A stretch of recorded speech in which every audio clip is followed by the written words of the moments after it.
ಸ್ನೇಹಿತರೆ, ಮೀಡಿಯಾ ಮಾಸ್ಟರ್ಸ್ಗೆ ಸ್ವಾಗತ ಸುಸ್ವಾಗತ. ಗೆಳೆಯರೆ, ಭಾರತದಿಂದ ಪ್ರತಿಭಾ ಪಲಾಯನ ಆಗ್ತಾ ಇದೆ ಅನ್ನೋದು ಹೊಸ ವಿಷಯ ಅಲ್ಲ. ಇಲ್ಲಿಂದ ಸಾಕಷ್ಟು ಜನ ನಮ್ಮ ವಿದ್ಯಾರ್ಥಿಗಳು ಹೊರದೇಶಗಳಿಗೆ ಹೋಗ್ತಾರೆ, ಅಲ್ಲಿ ಕಲಿತಾರೆ, ಆನಂತರ ಅಲ್ಲೇ ಕೆಲಸ ಪಡ್ಕೊಂಡು ಅಲ್ಲೇ ನೆಲೆ ನಿಲ್ತಾ ಇದ್ದಾರೆ. ಇನ್ನೊಂದಷ್ಟು ಜನ ಇಲ್ಲಿ ಕಲಿತಾರೆ, ಆನಂತರ ಕೆಲಸಕ್ಕೆ ಅಂತ ವಿದೇಶಗಳಿಗೆ ಹೋಗ್ತಾರೆ. ಹಾಗೆ ಹೋದವರು ಯಾವ ದೇಶ ಸೇರ್ತಾರೋ ಅಲ್ಲೇ ಸೆಟ್ಲ್ ಆಗಿ ಬಿಡ್ತಾರೆ. ಆಮೇಲೆ ಭಾರತಕ್ಕೆ ಬರಬೇಕು ಅಂತ ಅವ್ರಿಗೆ ಅನಿಸೋದಿಲ್ಲ. ಯಾಕೆಂದರೆ ಅವರ ಪ್ರತಿಭೆಗೆ ತಕ್ಕ ಕೆಲಸ, ಸಂಪಾದನೆ, ಅವ್ರು ಕಟ್ಟೋ ತೆರಿಗೆಗೆ ತಕ್ಕ ಸೌಲಭ್ಯಗಳನ್ನು ಈ ದೇಶ ಕೊಡೋದಕ್ಕೆ ಸಾಧ್ಯ ಆಗ್ತಾ ಇಲ್ಲ. ಹೀಗಾಗಿ ಅವರು ದೇಶ ಬಿಟ್ಟು ಹೋಗ್ತಾರೆ. ಇನ್ನು ಇಲ್ಲಿನ ಶ್ರೀಮಂತರಿದಾರಲ್ಲ, ಅವರು ಇಷ್ಟು ದಿನ ಇಲ್ಲಿ ಗಳಿಸಿದ ಸಂಪತ್ತನ್ನು ದೇಶ ದಾಟಿಸಿ ವಿದೇಶಗಳಲ್ಲಿ ದಾಸ್ತಾನು ಮಾಡೋ ಕೆಲಸ ಮಾಡ್ತಾ ಇದ್ರು. ಅದು ಇತ್ತೀಚೆಗೆ ಸ್ವಲ್ಪ ಮಟ್ಟಿಗೆ ಕಡಿಮೆ ಆಗ್ತಾ ಇತ್ತು. ಸ್ವಿಸ್ ಬ್ಯಾಂಕಲ್ಲಿ ಕೂಡ ಭಾರತೀಯರಿಟ್ಟಿದ್ದ ಹಣ ಏನಿದೆ ಅದು 75% ಕಡಿಮೆ ಆಗ್ತಾ ಇದೆ ಅನ್ನೋ ವರದಿಗಳು ಬಂದವು. ದೇಶದಿಂದ ಹೊರಕ್ಕೆ ಹಣ ಕಳಿಸೋದು ಕಷ್ಟ ಕೂಡ ಆಗ್ತಾ ಇದೆ. ಆದರೆ ದೇಶದ ಶ್ರೀಮಂತರೇ ದೇಶ ಬಿಟ್ಟು ಹೋಗೋದಕ್ಕೆ ಶುರು ಮಾಡಿದ್ದಾರೆ. ಹಾಗಂತ ಅವರೆಲ್ಲ ಯಾವ ಅಮೆರಿಕಾಗೋ, ಬ್ರಿಟನ್ಗೋ, ಕೆನಡಾಗೋ ಹೋಗ್ತಾ ಇಲ್ಲ. ಏಷ್ಯಾದಲ್ಲೇ ನಮ್ಮ ಪಕ್ಕದ ದೇಶಗಳನ್ನು ಹುಡುಕೊಳ್ತಾ ಇದ್ದಾರೆ. ಅಲ್ಲಿಗೆ ತಮ್ಮ ವ್ಯಾಪಾರೋದ್ಯಮಗಳನ್ನು ಶಿಫ್ಟ್ ಮಾಡ್ತಾ ಇದ್ದಾರೆ. ಹಾಗಾದರೆ ದೇಶ ಬಿಟ್ಟು ಹೋಗೋ ಥರದ್ದು ಈ ದೇಶದ ಶ್ರೀಮಂತರಿಗೆ ಏನಾಗ್ತಾ ಇದೆ? ಹಾಗೆ ಹೋಗಬೇಕು ಅಂದ್ಕೋತಾ ಇರೋರು ಎಲ್ಲಿಗೆ ಹೋಗ್ತಾ ಇದ್ದಾರೆ? ಇಲ್ಲಿಲ್ಲದ್ದು ಅಲ್ಲಿರೋದು ಏನು? ಬನ್ನಿ ನೋಡೋಣ.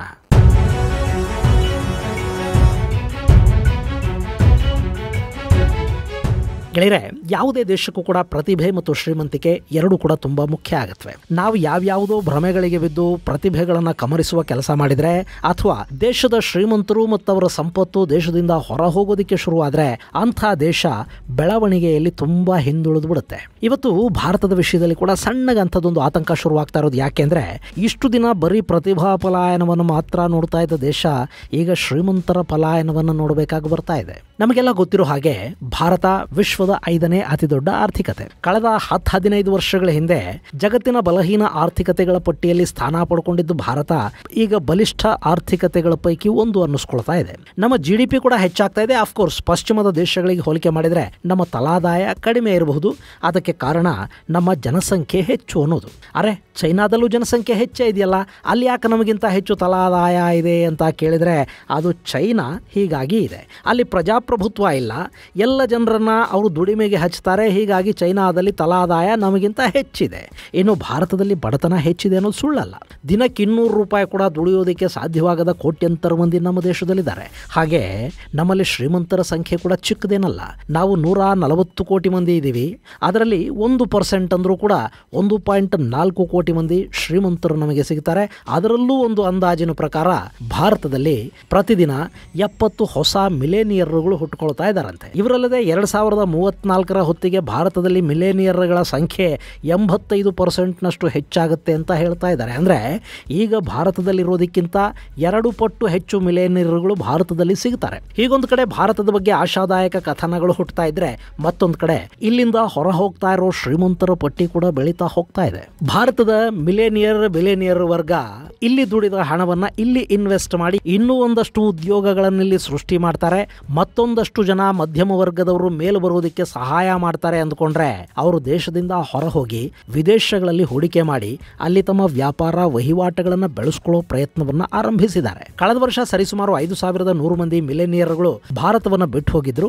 ಈ ಬಾರಿ ಅವರ ಸಂಖ್ಯೆ 4300 ತಲುಪ್ತಾ ಇದೆ ಅಂತ ಹೇಳಲಾಗ್ತಾ ಇದೆ. ಹಾಗಂತ ಈ ಶ್ರೀಮಂತಿಕೆಯ ಪಲಾಯನ ಅನ್ನೋದು ಭಾರತದಿಂದ ಮಾತ್ರ ಆಗ್ತಾ ಇದೆ ಅಂದ್ಕೊಳ್ಳೋದಕ್ಕೆ ಹೋಗಬೇಡಿ. ಹೀಗೆ ದೇಶ ಬಿಟ್ಟು ಹೋಗ್ತಾ ಇರೋ ಮಿಲೇನಿಯರ್ಗಳ ಸಂಖ್ಯೆಯಲ್ಲಿ ಭಾರತಕ್ಕೆ ಸಿಕ್ಕಿರೋದು 3ನೇ ಸ್ಥಾನ. ಇಲ್ಲಿ ಕೂಡ 1ನೇ ಸ್ಥಾನದಲ್ಲಿ ನಮ್ಮ ಪಕ್ಕದ ಚೈನಾ ಇದೆ. 2ನೇ ಸ್ಥಾನವನ್ನ ನಮ್ಮನ್ನ ಶತಮಾನಗಳ ಕಾಲ ಆಳಿದ ಬ್ರಿಟಿಷರು ತಗೊಂಡಿದ್ದಾರೆ. 3ನೇ ಸ್ಥಾನ ಭಾರತಕ್ಕೆ ಸಿಕ್ಕಿದೆ. ಚೈನಾದಿಂದ ಈ ವರ್ಷ 15200 ಮಂದಿ ಹೊರಬಿದ್ದಿದ್ರೆ 9500 ಮಂದಿ ಬಿಲಿಯನಿಯರ್ಗಳು ಬ್ರಿಟನ್ ಬಿಟ್ಟು ಹೋಗಿದ್ದಾರೆ. ಅಲ್ಲ, ಚೈನಾದಲ್ಲಿ ಕಮ್ಯುನಿಸ್ಟ್ ಸರ್ಕಾರ ಇದೆ, ಅಲ್ಲಿ ಸ್ವಾತಂತ್ರ್ಯ ಕಡಿಮೆ ಇದೆ. ಹೀಗಾಗಿ ಶ್ರೀಮಂತರು ದೇಶ ಬಿಟ್ಟರೆ ಅದಕ್ಕೊಂದು ಸಮರ್ಥನೆ ಇರುತ್ತೆ. ಆದರೆ ಭಾರತದಿಂದ ಯಾಕೆ ಅವರು ಹೊರಗೆ ಹೋಗ್ತಾ ಇದ್ದಾರೆ? ಈ ಪ್ರಶ್ನೆಗೆ ಉತ್ತರ ನಮ್ಮಲ್ಲಿನ ತೆರಿಗೆ ವ್ಯವಸ್ಥೆ ಹಾಗೂ ತೆರಿಗೆದಾರರನ್ನ ಈ ದೇಶ ನಡೆಸ್ಕೊಳ್ಳೋ ರೀತಿ.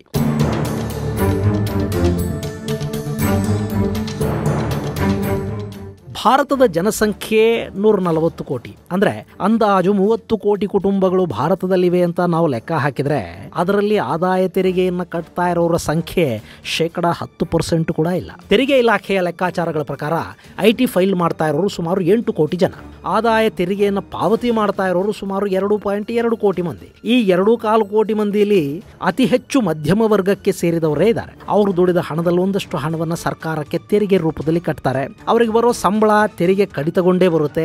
ಎಷ್ಟು ಕಷ್ಟಪಟ್ಟು ಎಷ್ಟು ದುಡಿಮೆಯನ್ನ ಹೆಚ್ಚು ಮಾಡಿಕೊಂಡ್ರೆ ಅವ್ರು ಕಟ್ಟೋ ಇನ್ಕಮ್ ಟ್ಯಾಕ್ಸ್ ಕೂಡ ಅಷ್ಟು ಹೆಚ್ಚಾಗ್ತಾ ಹೋಗುತ್ತೆ. ಇನ್ನು ಕೆಲಸ ಮಾಡ್ತಾರಲ್ಲ ಆ ತಪ್ಪಿಗೆ ಪ್ರೊಫೆಷನಲ್ ಟ್ಯಾಕ್ಸ್ ಬೇರೆ ಕಟ್ಟಬೇಕು.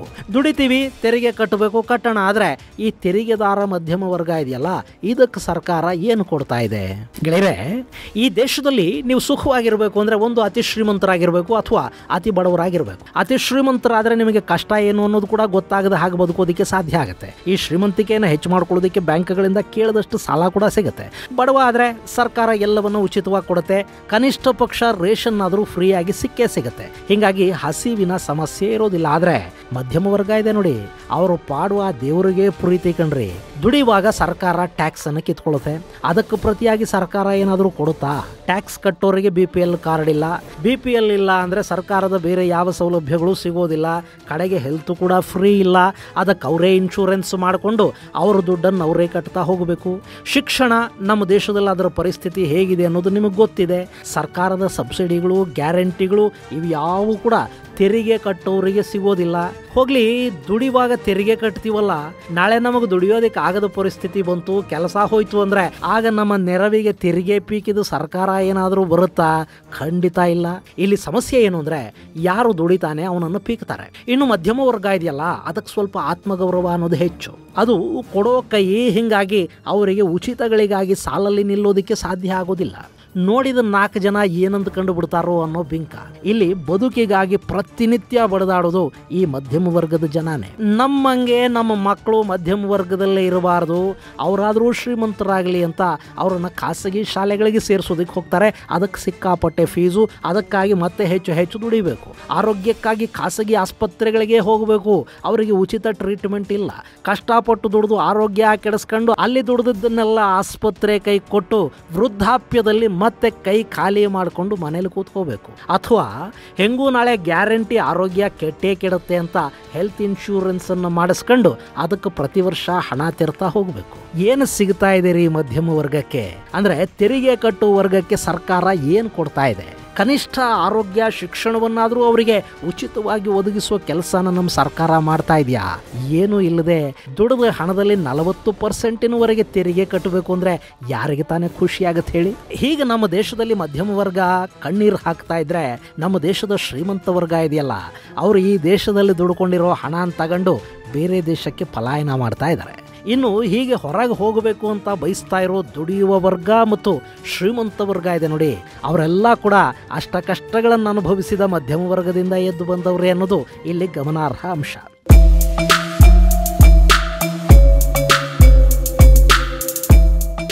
ಸರಿ, ಅವರು ಶ್ರೀಮಂತರಾಗಿದ್ದಾರಲ್ಲ, ಈಗ ದೇಶ ಯಾಕೆ ಬಿಡ್ತಾ ಇದ್ದಾರೆ? ಗೆಳೆಯರೆ, ನಮ್ಮಲ್ಲಿ ಹೇಗೆ ಅಂದರೆ, ನೀವು NRI ಅಂದರೆ ನಾನ್ ರೆಸಿಡೆಂಟ್ ಇಂಡಿಯನ್ ಆಗಿಬಿಟ್ರೆ ನಮ್ಮ ದೇಶದಲ್ಲಿ ಸ್ವಲ್ಪ ಗೌರವ ಜಾಸ್ತಿನೇ. ನೀವು ಇಲ್ಲೇ ಇದ್ದು ಎಷ್ಟೇ ಬುದ್ಧಿವಂತರಾದರೂ ನಿಮಗೆ ಬ್ಯಾಂಕುಗಳು ಸಾಲ ಕೊಡೋದಕ್ಕೆ 1000 ಬಾರಿ ಯೋಚನೆ ಮಾಡುತ್ತವೆ.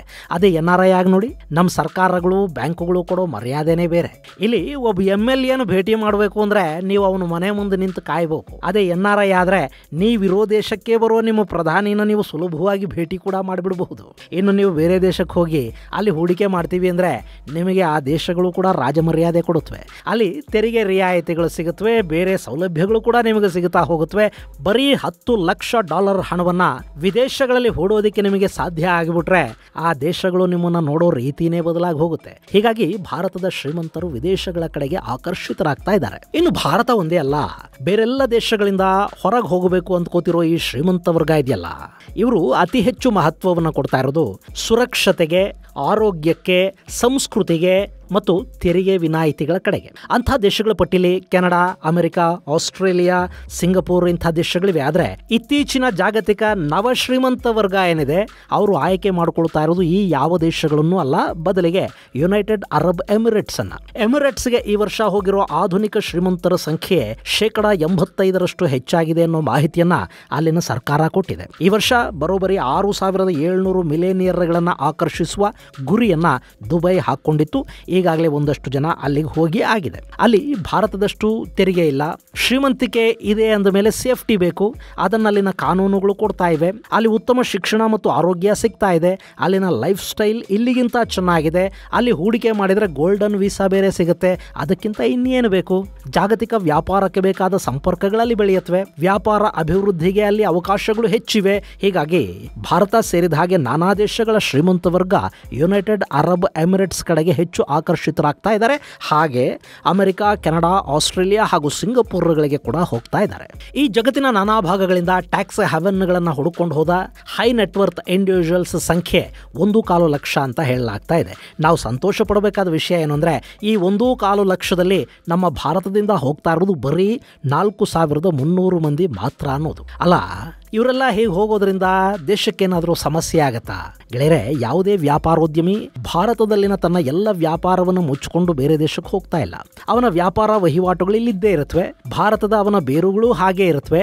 ಜಸ್ಟ್ ಅವನು NRI ಮಾತ್ರ ಆಗಿರ್ತಾನೆ. ಇದರಿಂದ ಆಗೋ ಒಂದು ನಷ್ಟ ಏನು ಅಂದರೆ, ಅವನಿಂದ ಸರ್ಕಾರಕ್ಕೆ ಬರೋ ಒಂದಷ್ಟು ತೆರಿಗೆ ಕಡಿಮೆ ಆಗುತ್ತೆ. ಅವನಿಂದ ಇಲ್ಲಿ ಸೃಷ್ಟಿಯಾಗುವ ಒಂದಷ್ಟು ಉದ್ಯೋಗಾವಕಾಶಗಳು ಕಡಿಮೆ ಆಗುತ್ತವೆ. ಪ್ರತಿನಿತ್ಯ ಈ ದೇಶದಲ್ಲಿ 70 ಮಂದಿ ಮಿಲೇನಿಯರ್ಗಳು ಹುಟ್ಕೋತಾರೆ ಅಂದರೆ, ವರ್ಷಕ್ಕೆ ಈ ದೇಶ ಪ್ರೊಡ್ಯೂಸ್ ಮಾಡೋ ಮಿಲೇನಿಯರ್ಗಳ ಸಂಖ್ಯೆ ಕಡಿಮೆ ಅಂದರೂ ಕೂಡ 25,000 ಆಗುತ್ತೆ. ಅದರಲ್ಲೊಂದು 4,500 ಮಂದಿ ಹೊರಗೆ ಹೋಗ್ತಾ ಇದ್ದಾರೆ. ಆಮೇಲೆ ಎಲ್ಲಿರಬೇಕು ಅನ್ನೋದು ಇರೋನು ಇಷ್ಟ ಅಲ್ವಾ? ಯಾರು ತಡೆಯೋದಕ್ಕಾಗುತ್ತೆ ಹೇಳಿ? ಇದು ಗೆಳೆಯರೆ, ಶ್ರೀಮಂತರು ಭಾರತವನ್ನು ಬಿಟ್ಟು ಹೋಗ್ತಾ ಇದ್ದಾರೆ ಅನ್ನೋದರ ಕುರಿತಾದ ಒಂದಷ್ಟು ಮಾಹಿತಿ. ಮುಂದಿನ ಸಂಚಿಕೆಯಲ್ಲಿ ಮತ್ತಷ್ಟು ವಿಶೇಷಗಳ ಜೊತೆ ಮತ್ತೆ ಭೇಟಿಯಾಗೋಣ. ಅಲ್ಲಿವರೆಗೆ ಜೈ ಹಿಂದ್, ಜೈ ಕರ್ನಾಟಕ.